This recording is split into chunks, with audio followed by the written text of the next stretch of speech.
Session 4, what we're talking about here today, is really all about self-doubt.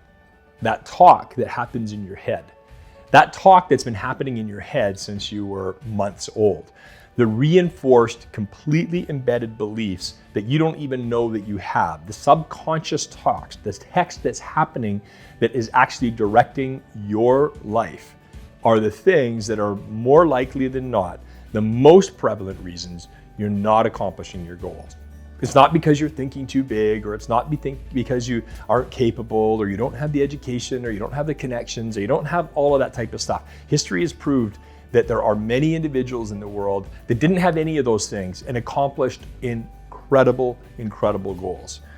The underlying prevalent issue is self-doubt, and the programming that you have in there that you don't even know that you have in there that prevents you from accomplishing things at certain times. Now, there is no way through the build system or any system out there that we can, psychoanalyze every person and break down and go through years of therapy or whatever it takes in order to unwire those challenges or those beliefs and actually put somebody in a spot where accomplishing those goals is not affected by or is not adversely affected by self-doubt. Some level of self-doubt always occurs. Right? So if anybody is saying they're totally confident, 100%, they got this, they never worry about it, it just doesn't happen.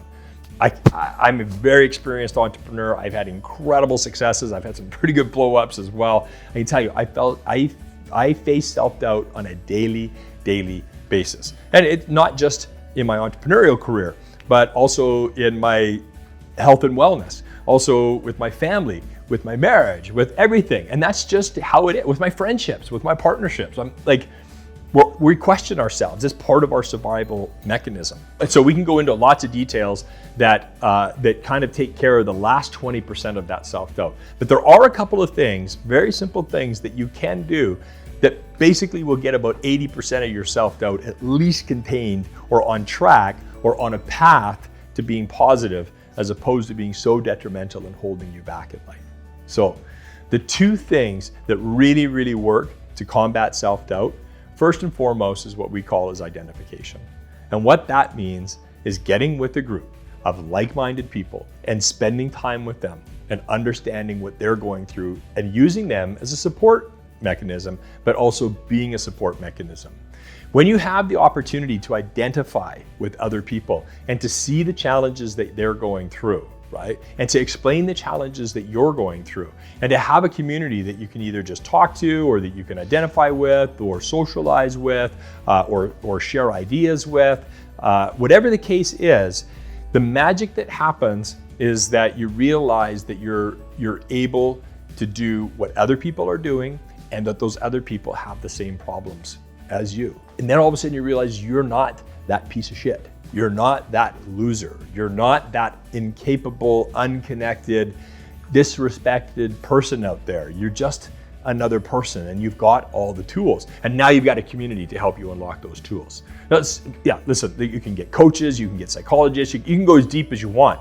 But really, just being part of a community, that entrepreneurial community that's facing the same challenges and going after the same types of dreams and having the same aspirations as you, I promise you that will take you 80% of the way there to overcoming the self-doubt. Right? If you have any questions as to where to find one of those groups or how to identify, please get a hold of us at Build Impossible. And we've got groups that are sprouting up all the time, and we know lots of other groups and entrepreneurial organizations that we'd be happy to direct you to in order to basically, identify and be a part of. Right? It's one of the greatest aspects of being an entrepreneur. Maybe I have, but I don't think I've ever met an entrepreneur that isn't trying to build something that's bigger than themselves. And that usually means community.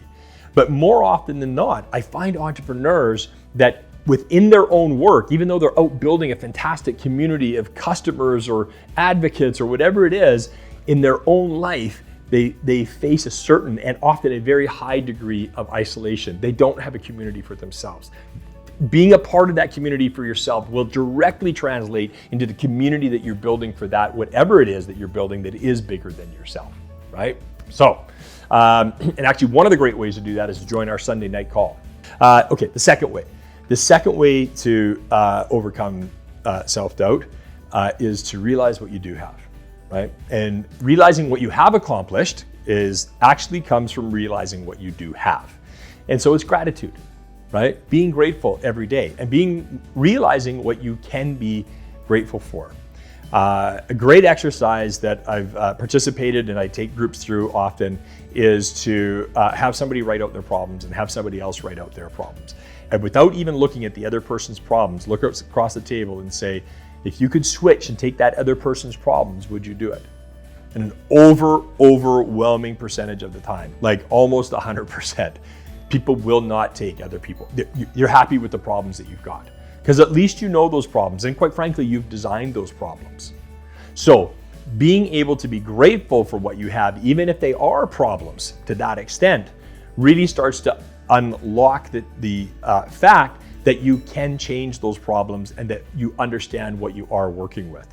So one of the things that we do at Build, and there's lots of different ways to do this, but at Build Impossible, we actually have a gratitude list. So what I do each day, before I get into what we do at Build, each day I write down my gratitude list. I also write down, what were the things I did yesterday without an expected return. Who did I help? Was I loving towards it? Was there anybody I wasn't loving toward? And do I owe an amend to anybody from any of my actions from the day before? These are some other advanced things that you can do as well. But if you just simply start with writing down the 3 things I'm grateful for today and do it every single day, you will find, quite frankly, you will be getting out of self-doubt because you'll realize that, hey, geez, you know what? I'm not worried about food on my table today. Or, today, I'm grateful that my car is working, or today I'm grateful that my sons or daughters are healthy, or today I'm grateful that I had a great conversation with my wife, or whatever the case is. It's not about diminishing what you do have or talking about all the great things that you don't have yet.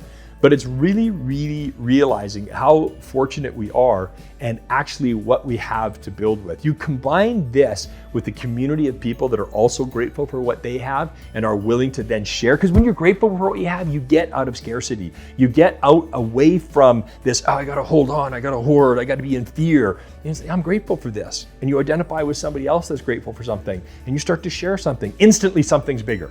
Right? And that's what entrepreneurialism is about. Certainly at Build Impossible, we're all about creating something that's bigger than ourselves.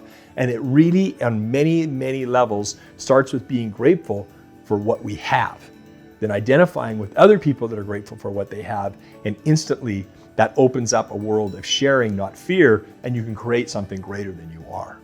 So the 2 takeaways from this is get with a group that you can identify with. And second, is write a gratitude list.